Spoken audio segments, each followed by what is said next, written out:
আজ আমি পড়াবো দশম শ্রেণীর বাংলা কবিতা অসুখী একজন। তাহলে চলো শুরু করা যাক। কবিতাটি পড়াবো, সাথে কবিতাটির বিষয়বস্তু অত্যন্ত সহজ সরল ভাষায় আলোচনা করে দেব, যেটা শোনবার পর তোমরা কিন্তু এই কবিতা থেকে আসা যে কোনো প্রশ্নের উত্তর খুব সহজেই দিতে পারবে। তাহলে চলো শুরু করা যাক। কবিতার নাম অসুখী একজন। কবি হলেন পাবলো নেরুদা। কবিতাটি নবারুণ ভট্টাচার্যের অনুদিত বিদেশি ফুলে রক্তের ছিটে গ্রন্থ থেকে নেওয়া হয়েছে। এগুলো তোমরা কিন্তু মনে রাখবে।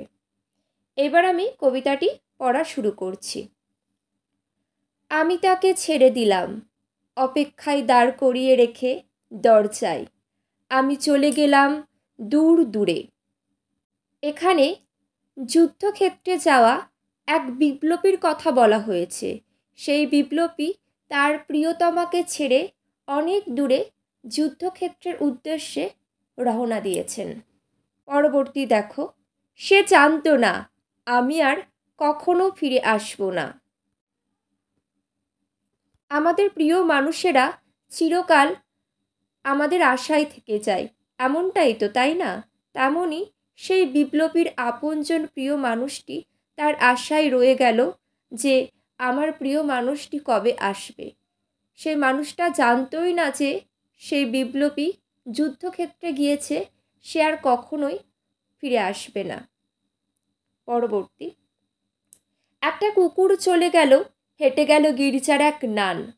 তোমরা মনে রাখবে, নান শব্দের অর্থ হলো সন্ন্যাসী। একটা সপ্তাহ আর একটা বছর কেটে গেল।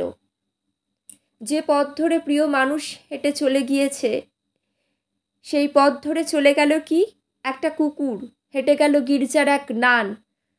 সপ্তাহ কেটে গেল, বছর কেটে গেল, কিন্তু সেই প্রিয়তমা মানুষটি সেই পথ চেয়ে দাঁড়িয়েই রয়েছে সেই প্রিয় মানুষের আশায়।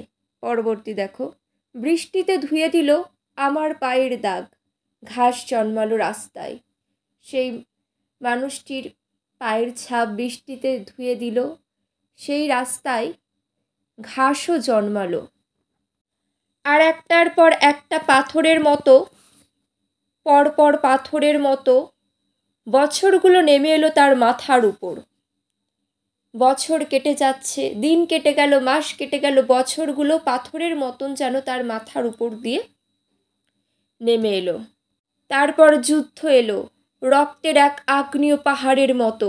শিশু আর বাড়িরা খুন হলো। এখানে বাড়ির শব্দের অর্থ মনে রাখবে, বৃদ্ধ বা বয়স্ক মানুষজনদেরকে বোঝানো হয়েছে। শিশু আর বাড়িরা খুন হলো। কারা খুন হলো? শিশু আর বৃদ্ধরা। সেই মেয়েটির মৃত্যু হলো না, সেই মেয়েটির মৃত্যু হলো না। সমস্ত সমতলে ধরে গেল আগুন। শান্ত হলুদ দেবতারা, যারা হাজার বছর ধরে ডুবেছিল ধ্যানে, উল্টে পড়ল মন্দির থেকে টুকরো টুকরো হয়ে। তারা আর স্বপ্ন দেখতে পারল না। যে সমস্ত ঠাকুর দেবতা ছিল মন্দিরে, সেগুলোও কিন্তু মন্দির থেকে টুকরো টুকরো হয়ে পড়ল। আর কিছু স্বপ্ন দেখাও হলো না। সেই মিষ্টি বাড়ি, সেই বারান্দা, যেখানে আমি ঝুলন্ত বিছানায় ঘুমিয়েছিলাম, গোলাপি গাছ, ছড়ানো করতলের মতো পাতা, চিমনি, প্রাচীন জল তরঙ্গ, সব চূর্ণ হয়ে গেল, জ্বলে গেল আগুনে। যেখানে ছিল শহর, সেখানে ছড়িয়ে রইল কাঠকয়লা, দোমড়ানো লোহা, মৃত পাথরের মূর্তির বিভৎস মাথা, রক্তের একটা কালো দাগ। আর সেই মেয়েটি আমার অপেক্ষায়। কবিতাটি তো পড়লাম, সাথে কিছু বিষয়বস্তু একটু তুলে ধরলাম। এবার বিষয়বস্তুটা একটু স্পষ্টভাবে তোমাদের সামনে তুলে ধরি, শুনতে থাকো। যুদ্ধক্ষেত্রে যাওয়া একজন বিপ্লবী ফিরে আসার প্রত্যাশা নিয়ে কখনোই যায় না, কিন্তু তার প্রিয়জন, আপন মানুষেরা তার অপেক্ষাতে থেকে যায়। সে জানে না যে তার প্রিয়তম কোনোদিনও ফিরে আসবে না। সময় কেটে যায়, ধূসর হয়ে যায় পায়ের চিহ্ন, অপেক্ষার প্রহরগুলো ভারী হয়ে ওঠে। এরপর যুদ্ধ হয়, অনেক হত্যা আর ধ্বংসলীলা চলে। ওলট পালট হয়ে যায় সমস্ত কিছু। মন্দিরের দেবতারা চূর্ণ হয়ে যায় যুদ্ধের কারণে। ফেলে আসা বাড়ি বারান্দা, ঝুলন্ত বিছানা, গোলাপি গাছ, চিমনি, জলতরঙ্গ, অর্থাৎ যা কিছু ছিল সবই যুদ্ধের তাণ্ডবে চূর্ণ বিচূর্ণ হয়ে যায়। পড়ে থাকে কাঠকয়লা, দোমড়ানো লোহা, পাথরের মূর্তির মতো। কিন্তু এত ধ্বংসের মধ্যেও মেয়েটি থেকে যায় সেই প্রিয় মানুষটির অপেক্ষায়, যে মানুষটি যুদ্ধে গিয়েছে। এ অপেক্ষা অন্তহীন সারা জীবনের, কারণ প্রেম শাশ্বত। ধ্বংসস্তূপের মধ্যেও তা জেগে থাকে, আর যুদ্ধের বীভৎসতাকে প্রেমিক মন বুঝতে বা মানতে পারে না কখনোই। কবিতার বিষয়বস্তু আলোচনা করে দেওয়া হয়েছে। কারোর যদি মনে হয় একটু বুঝতে সমস্যা, তো আবার এটা শুনে নেবে, শুনলে কিন্তু অনেকটাই পরিষ্কার হয়ে যাবে।